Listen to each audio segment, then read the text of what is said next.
cette vidéo, je vais vous parler de la première épreuve du projet 10 000 heures d'échecs. Si ce n'est pas encore fait, je vous invite à cliquer sur le bouton s'abonner pour recevoir mes prochaines vidéos. Donc j'ai la première épreuve parce que c'est le premier tournoi que j'ai joué après que j'ai commencé ce projet de 10 000 heures d'échecs. Donc pour rappeler, je m'entraîne 1h30 par jour. Donc pour certains c'est beaucoup, pour d'autres ça l'est pas. Moi je considère qu'1h30 ça se trouve. Maintenant je vais parler un peu justement de ce tournoi. C'était le tournoi Blitz d'Oscaro à Paris. Donc le tournoi Blitz qui avait 9 parties, c'était des parties de 3 minutes et à chaque coup on gagnait 2 secondes par coup. Donc ma performance elle était pas mauvaise mais elle était pas très bonne non plus. Mais elle était meilleure que mon classement, donc ça c'est le point positif. Donc pour vous donner une idée, en général un jour d'échecs c'est un classement entre 1000 et 3000 élos on va dire. Plus le classement est haut, mieux c'est. Et justement on a un classement, sauf les joueurs qui viennent de commencer et qui sont non classés, qui viennent de commencer la compétition, pas forcément qui viennent de commencer les échecs. Et par exemple si vous avez un classement de 1200, si vous faites une performance à 1300, c'est bien, ça veut dire que vous avez joué mieux que ce qu'on attendait de vous. Et si vous avez un classement à 1200 et que vous faites une performance à 1100, c'est que vous avez joué moins bien que ce qu'on attendait de vous. Donc en général, si vous faites une performance supérieure à 100 points, c'est plutôt que vous avez fait un bon tournoi, même si c'est pas exceptionnel, mais c'est un bon tournoi.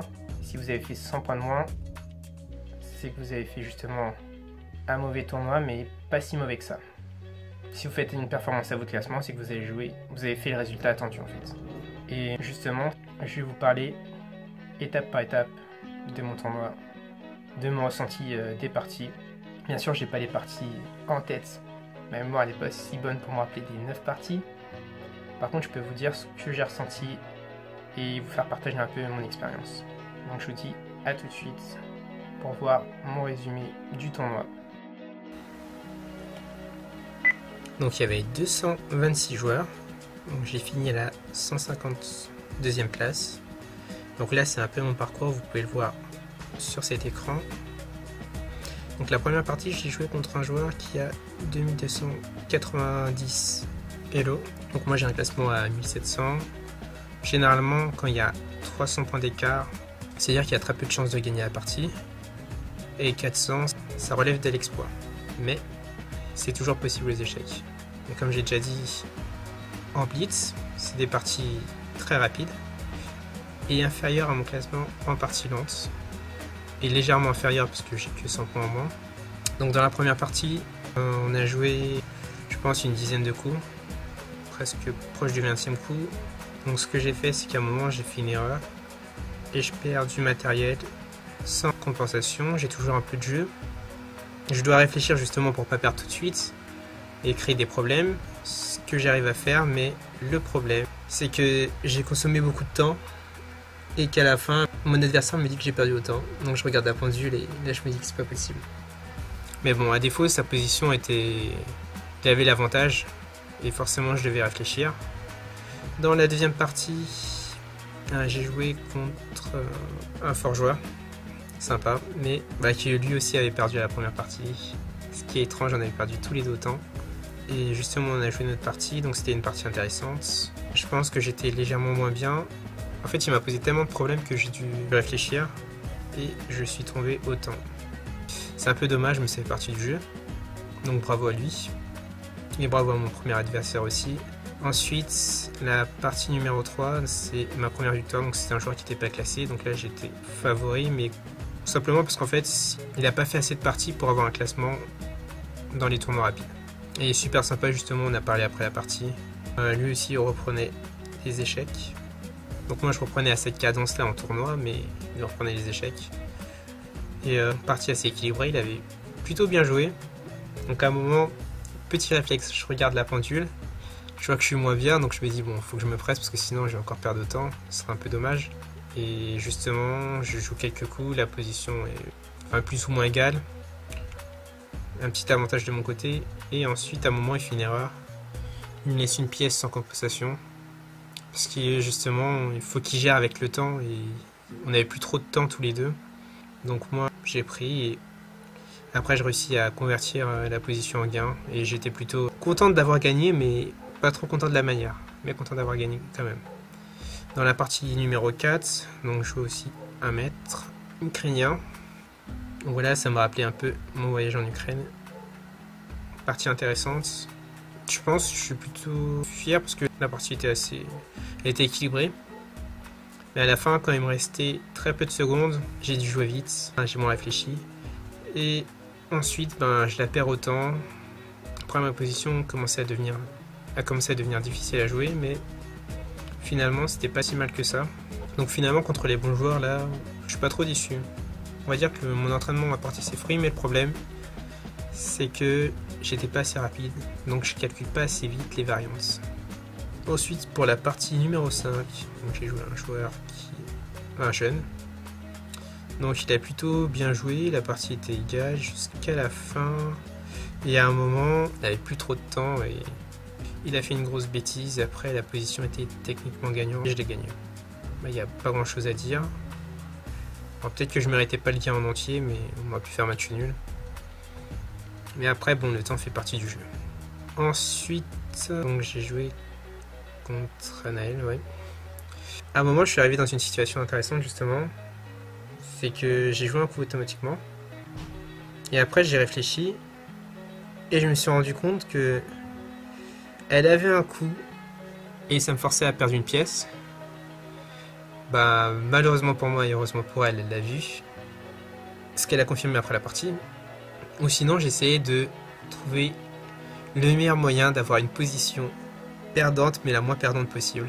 C'est pas forcément agréable, mais j'ai joué ce coup-là, qui est un coup qui était pas si bon que ça, qui était meilleur que le fait de laisser la pièce pour rien. Et après, elle m'a sanctionné, donc c'était mérité.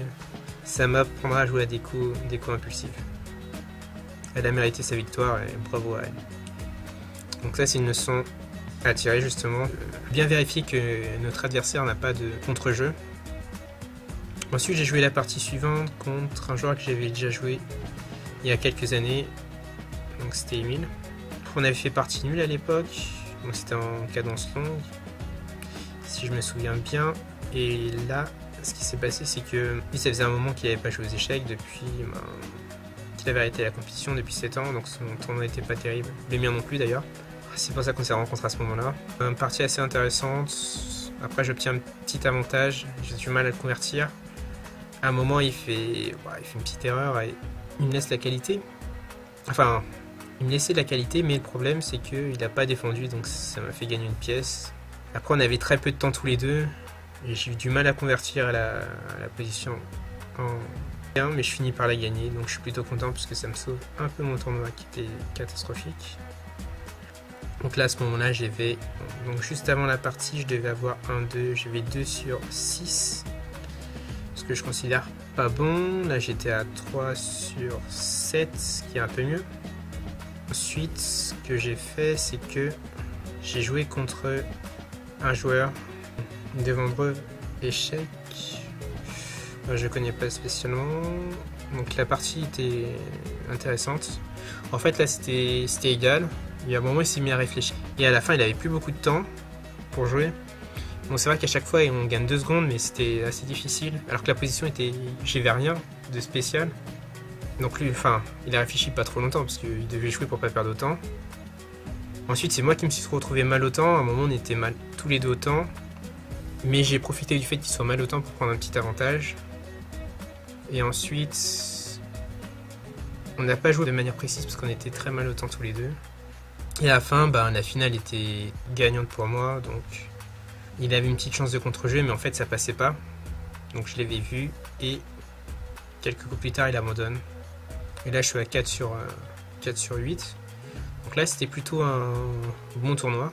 À la dernière, donc j'ai joué un joueur de Bois-Colombes, le club où j'ai joué une année. C'est un jeune, il a bien joué. Après j'ai tenté, je suis pas trop déçu parce que... je suis déçu du résultat forcément parce que j'ai pas gagné, mais pas trop déçu parce que j'ai joué une partie d'attaque qui était intéressante. Le problème c'est que l'attaque à un moment, soit j'ai pas été précis, mais après l'attaque n'est pas passée. Je suis tombé au temps, mais je cherchais un moyen de faire passer l'attaque et j'ai pas trouvé. Je pense qu'à ce moment-là, quand j'ai perdu autant, l'attaque ne passait pas, mais d'un coup de défense justement, il l'a joué, donc il a très bien joué. Mais je suis content, j'ai joué pour l'initiative. J'ai tenté ma chance, c'est pas passé, il m'a donné une leçon. Et j'espère qu'un jour on se rejouera et ce sera à mon tour de lui en donner une. Donc voilà, c'était un tournoi pas si mauvais que ça, donc j'ai fait une perf je vais regarder juste à 174 points en plus, donc quasiment 200 points, donc c'est pas si mal que ça. Après c'est un peu dommage. Ce qui était bien avec ce tournoi, c'est que le tournoi était plutôt fort, en tout cas pour un joueur de ma force. Donc j'ai rencontré 2 maîtres, donc ça j'étais content, je me suis pas déplacé pour rien. Après, de chaque partie, j'ai toujours appris quelque chose. Je remercie aussi mon ami Jacques René. Donc, il est venu me voir, donc c'était sympa. Après, il a été un peu mon coach. C'est vrai que c'était pas très facile de reprendre la compétition. Après, moi, je me suis quand même entraîné. Parce qu'il ne faut pas lâcher le projet 10 000 heures. Donc, le vainqueur du tournoi, c'était Nami Gouliev. Le vainqueur du tournoi, c'était Nami Gouliev. Il a gagné toutes ses parties sauf les 2 dernières où il a fait match nul contre le 3e Maxime Lagarde qui est un très fort joueur et contre l'Ukrainien Zubov Alexander. Et le 2e c'est Jules Moussard qui est très fort, c'est un joueur qui progresse. Il a fini ex-aequo avec Nami Gouliev, mais Nami Gouliev vu qu'il avait gagné les premières parties, les 7 premières parties il avait un meilleur département en fait.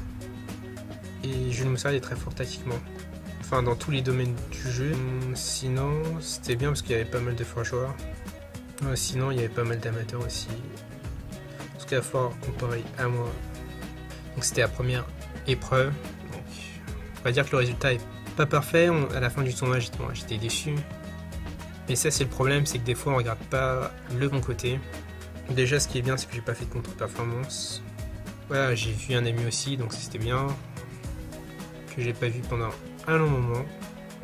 Après ça m'a donné des indications sur quoi travailler au niveau des échecs, et ça faisait vraiment plaisir de reprendre la compétition sur un vrai échiquier. Parce que bon, c'est bien de faire des parties sur internet, mais ce qui compte c'est vraiment la compétition devant un échiquier, humain contre humain.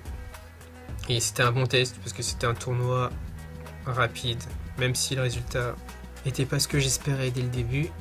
Je vais pas me plaindre, c'est juste une étape, il faut que je continue à m'entraîner pour progresser.